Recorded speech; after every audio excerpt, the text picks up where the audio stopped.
Last streaming session for the year 2018. This is what we will see. But when we realize life is moment to moment and we live each moment as it comes, then we can visualize the birth and death simultaneously. That is the dawn of human consciousness, when one is dissolving and out of the womb of that is evolving the new. Master appears as soon as the disciple is ready, continuing this in many more new dimensions. There is a beautiful German poet, Rainer Maria Rilke.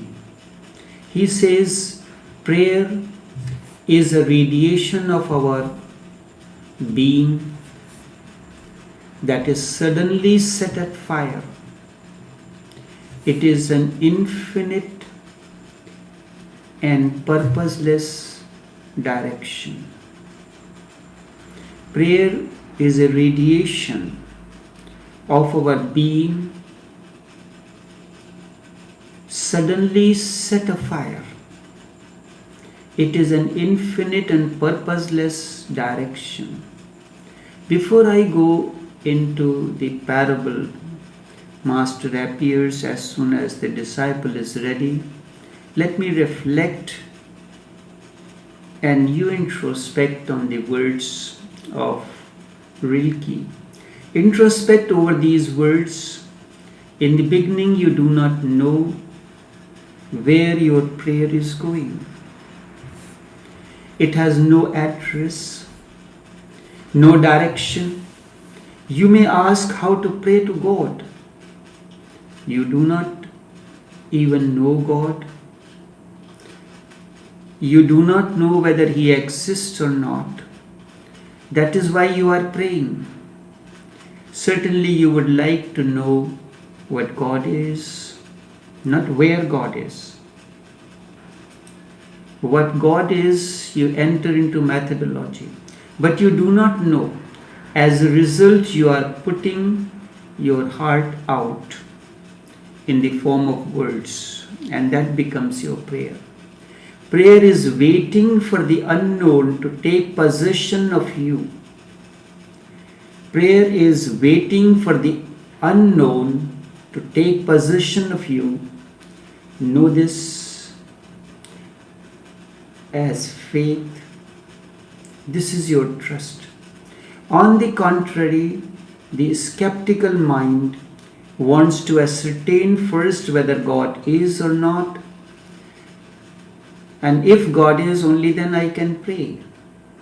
Rilke is right when he says, oh, but I know this morning how far I am from those greedy ones who before praying ask whether God exists or not.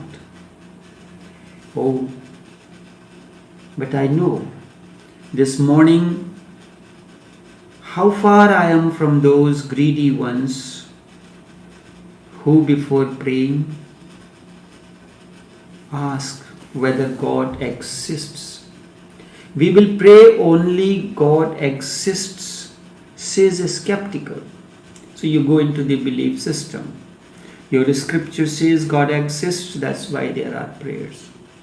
Then you will never pray. Remember, without praying,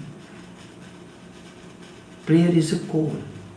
Without praying, we will not know whether God exists or not.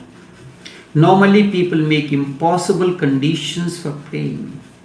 None of these conditions can be fulfilled. You go on praying and do not ask if God exists.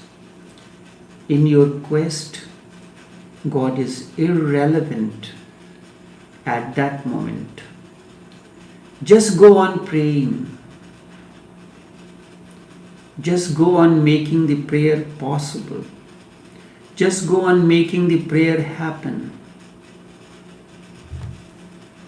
None of these conditions will be fulfilled, but you go on praying and do not ask at all if God exists or not. In your quest, God is irrelevant at that moment. Just go on making your prayer possible.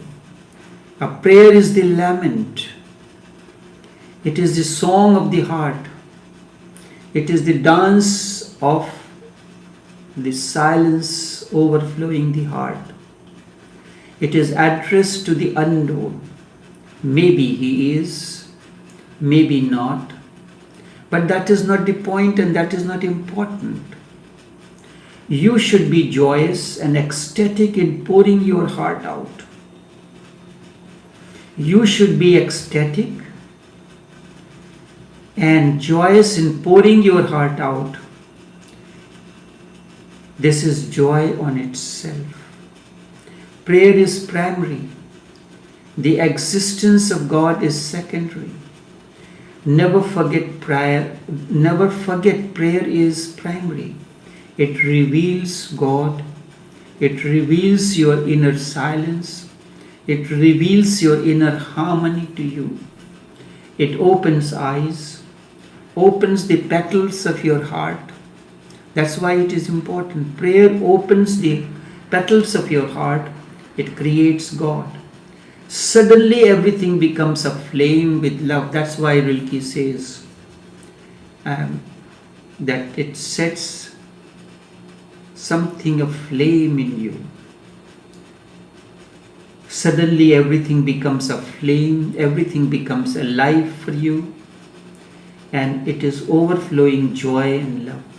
When you are aflame, you can see everything around you as divine.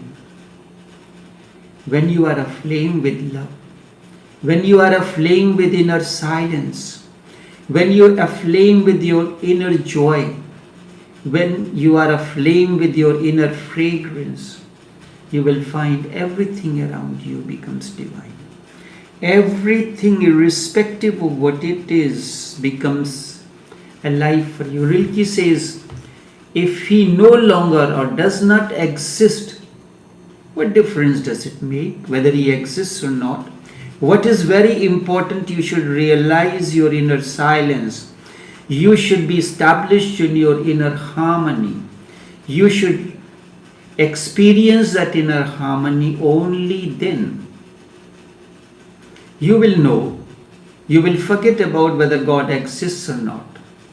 You have achieved the inner silence. The dance is overflowing. The joy is overflowing. So this statement, if he is no longer or does not exist, what difference does it make? This statement is beautiful. This is how religious person is really. This is how a religious person is supposed to be. This is religiousness. He says, so what? If it does not exist as yet, certainly my prayer will bring him into existence. My prayer, my inner silence, my harmony will make everything godly around me. And when everything is godly, God is alive for you. Prayer is the womb. And I will give birth to God. I will give birth to God. What blasphemy is that? But this is how it is.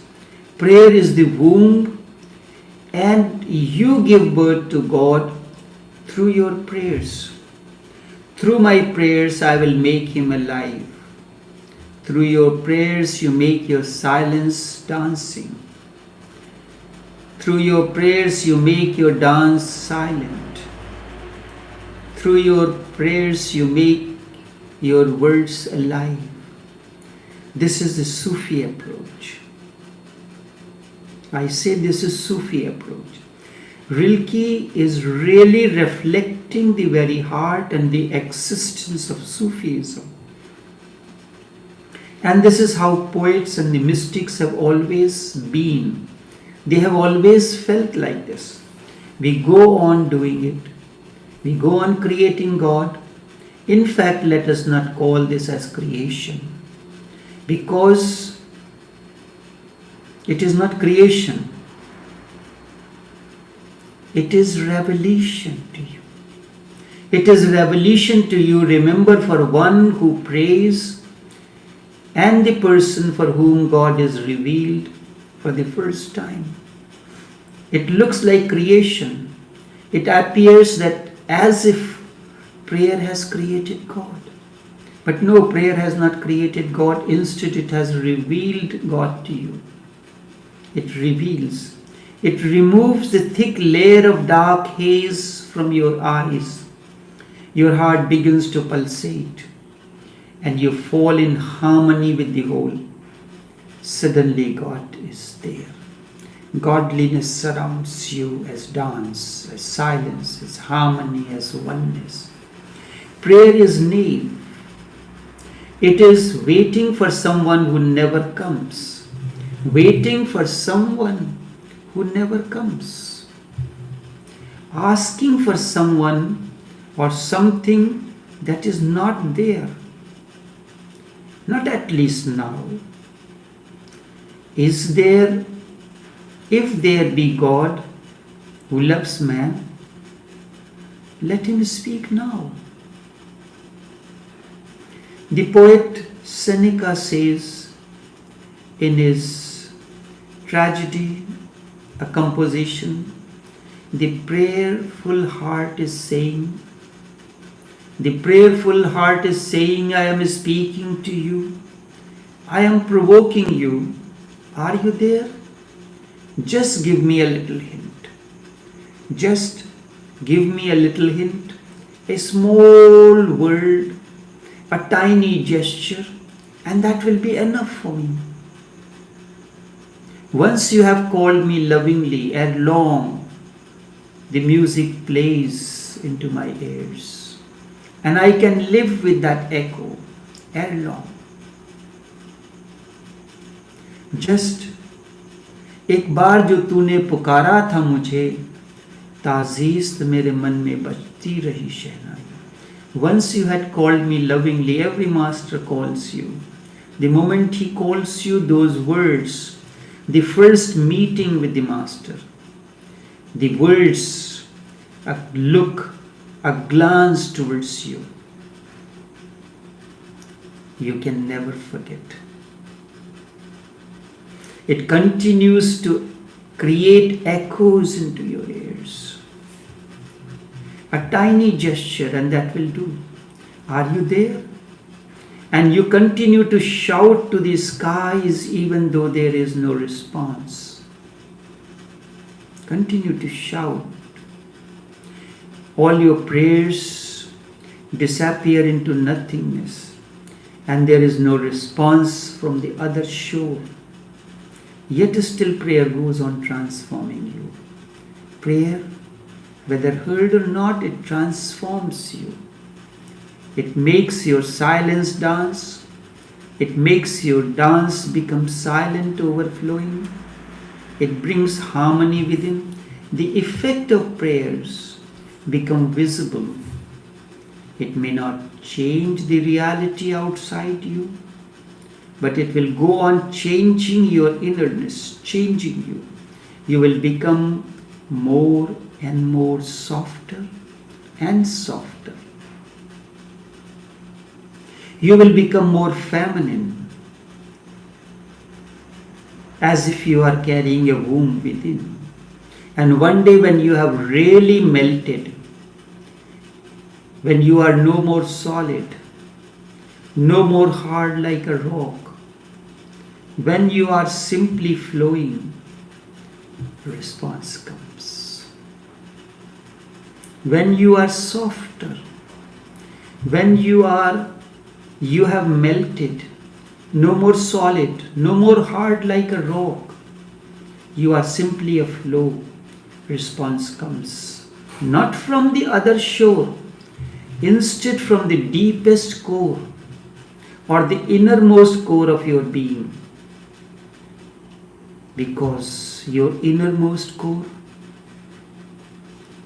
your deepest core, is the other shore that you are looking outside.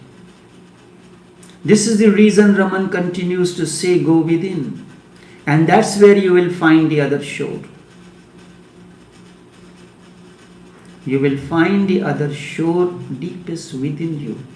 And before that happens, you will be the link between this shore and the other shore. Such link is the master. Such link is your consciousness. And to ask for a perfect master is utter ignorance. Because to be a master implies totality, and each master is total. Not perfect, total. Replace the word perfect with total. A master is total. If he does not look total to you, then you seem to have a certain idea of perfection about the master, and that does not work. It does not fulfill your criteria. And that he is not fulfilling, a master never fulfills nobody's idea. Remember that. A master who fulfills the idea of a disciple is not really a master. A master never fulfills the idea of any disciple because he is there to transform you.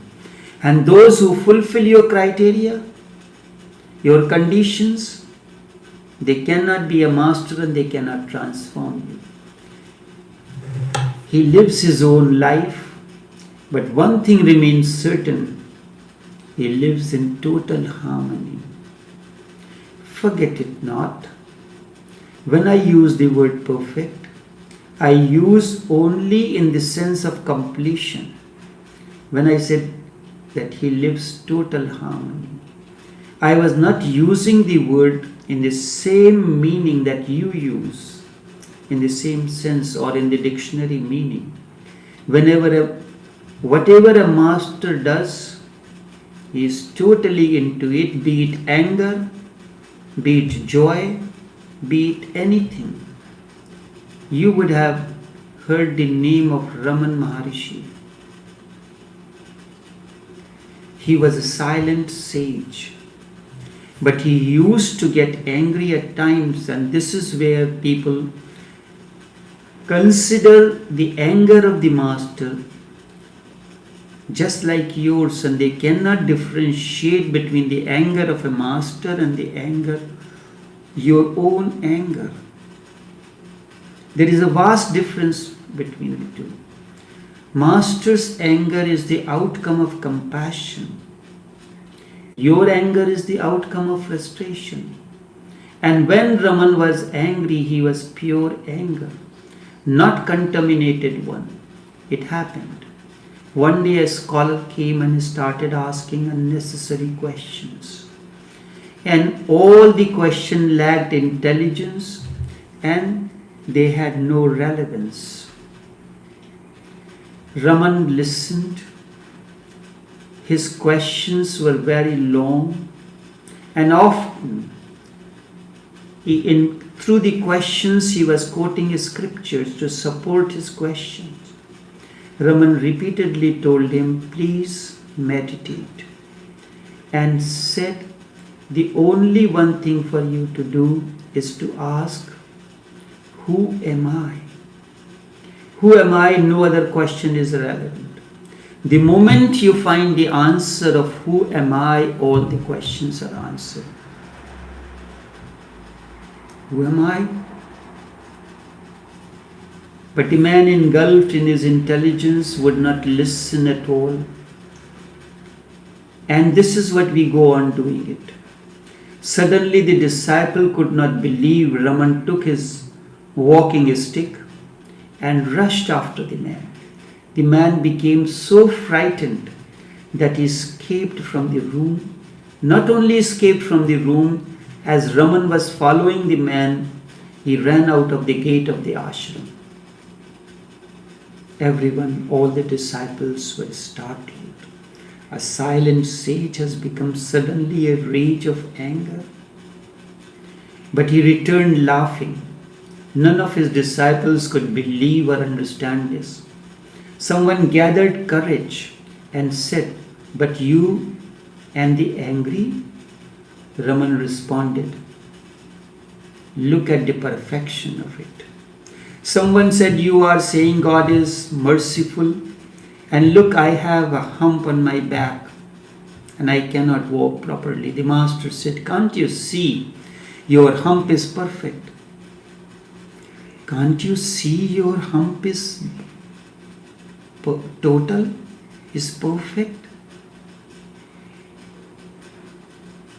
Look at the perfection of it." If you have any idea that Master never gets angry, then you will be in great difficulty. If you have any idea that Master should not look worried, then you will have difficulty with Jiddu Krishnamurti. Very often Jiddu will look worried. He has no worry of his own. Instead he becomes worried for you because you are not listening to him. You have not understood a single syllable that he has said. He goes on saying one thing and people will not understand, and they go on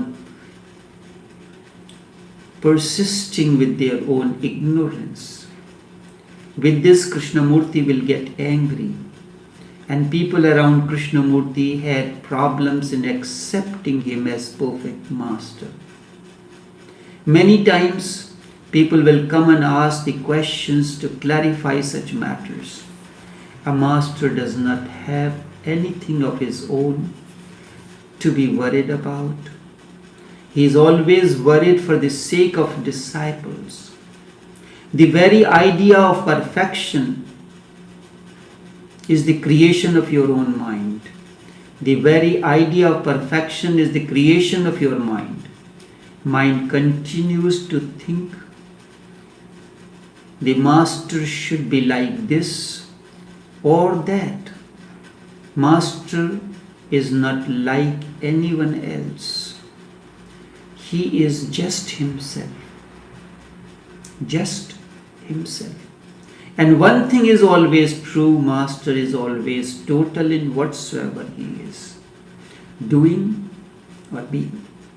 Whatsoever he is doing, he is totally into it. He is never partial or fragmentary. If he is angry, his anger is total.